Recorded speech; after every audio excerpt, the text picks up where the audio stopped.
August ମାସ 30 ତାରିଖ ଅର୍ଥାତ୍ ଆଜି ପୂର୍ବ କେନ୍ଦ୍ରୀୟ ବଙ୍ଗୋପସାଗରରେ ସୃଷ୍ଟି ହୋଇଥିବା ଲଘୁଚାପ ପ୍ରଭାବରେ ଦକ୍ଷିଣ ଓଡ଼ିଶାରେ ବର୍ଷା ଜାରି ରହିଛି।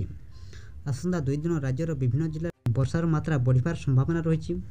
ଶୁକ୍ରବାର ଅର୍ଥାତ୍ ଆଜି ବର୍ଷା ପାଇଁ ମାଲକାନଗିରି, ଗଜପତି, କୋରାପୁଟ ଜିଲ୍ଲାରେ ରେଡ୍ ୱାର୍ଣ୍ଣିଂ ଜାରି କରାଯାଇଛି। ଏନେଇ ଭୁବନେଶ୍ୱର ସ୍ଥିତ ଆଞ୍ଚଳିକ ପାଣିପାଗ କେନ୍ଦ୍ର ପକ୍ଷରୁ ସୂଚନା ଦିଆଯାଇଛି।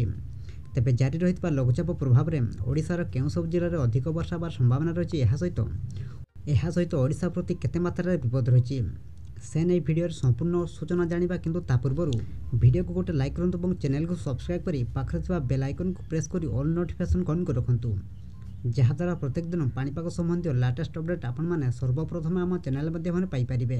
ପାଣିପାଗ କେନ୍ଦ୍ରର ସୂଚନା ଅନୁସାରେ ରେଡ୍ ୱାର୍ଣ୍ଣିଂ ଜାରି ହୋଇଥିବା ଜିଲ୍ଲାରେ 20 ସେଣ୍ଟିମିଟରରୁ ଅଧିକ ବର୍ଷା ହେବାର ସମ୍ଭାବନା ରହିଛି। ସେହିପରି ବର୍ଷା ପାଇଁ ଶୁକ୍ରବାର ଅର୍ଥାତ୍ ଆଜି ନବରଙ୍ଗପୁର, କଳାହାଣ୍ଡି, ରାୟଗଡ଼ା ଓ ଗଞ୍ଜାମ ଜିଲ୍ଲାକୁ ଅରେଞ୍ଜ ୱାର୍ଣ୍ଣିଂ ମିଳିଥିବା ବେଳେ ରାଜ୍ୟର ଅନ୍ୟ 11ଟି ଜିଲ୍ଲାରେ ୟେଲୋ ୱାର୍ଣ୍ଣିଂ ଜାରି ହୋଇଛି। କୋରାପୁଟ ଓ ଗଜପତି ଜିଲ୍ଲାରେ ବର୍ଷା ଲାଗି ଶୁକ୍ରବାର ଅର୍ଥାତ୍ ଆଜି ସବୁ ସ୍କୁଲ ଓ ଅଙ୍ଗନବାଡ଼ି କେନ୍ଦ୍ର ଛୁଟି ଘୋଷଣା ହୋଇଛି।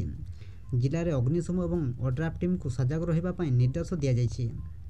ତେବେ ଲଘୁଚାପଟି ଆସନ୍ତା 2 ଦିନ ପର୍ଯ୍ୟନ୍ତ ପଶ୍ଚିମ ଦିଗରେ ଗତି କରିବ। ଦକ୍ଷିଣ ଓଡ଼ିଶା ଓ ଉତ୍ତର ଆନ୍ଧ୍ରପ୍ରଦେଶ ଦେଇ ସ୍ଥଳଭାଗ ମୁହାଁ ହେବ ବୋଲି ପାଣିପାଗ କେନ୍ଦ୍ର ପକ୍ଷରୁ ପୂର୍ବାନୁମାନ କରାଯାଇଛି।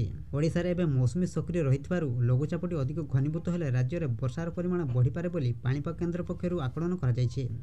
ଜୁନ୍ 8 ତାରିଖରେ ମୌସୁମୀ ବାୟୁ ଓଡ଼ିଶାରେ ପହଞ୍ଚିଥିଲା। ଏହାର ପ୍ରଭାବରେ ବର୍ତ୍ତମାନ ସୁଦ୍ଧା ରାଜ୍ୟରେ 804 ମିଲିମିଟର ବର୍ଷା ହୋଇଛି, ଯାହାକି ସ୍ୱାଭାବିକଠାରୁ 10% କମ୍ ରହିଛି। ମାଲକାନଗିରି ଜିଲ୍ଲାରେ ସ୍ୱାଭାବିକଠାରୁ ଅଧିକ ବର୍ଷା ହୋଇଥିବା ବେଳେ ରାଜ୍ୟର 19ଟି ଜିଲ୍ଲାରେ ନିଅଣ୍ଟିଆ ବର୍ଷା ହୋଇଛି।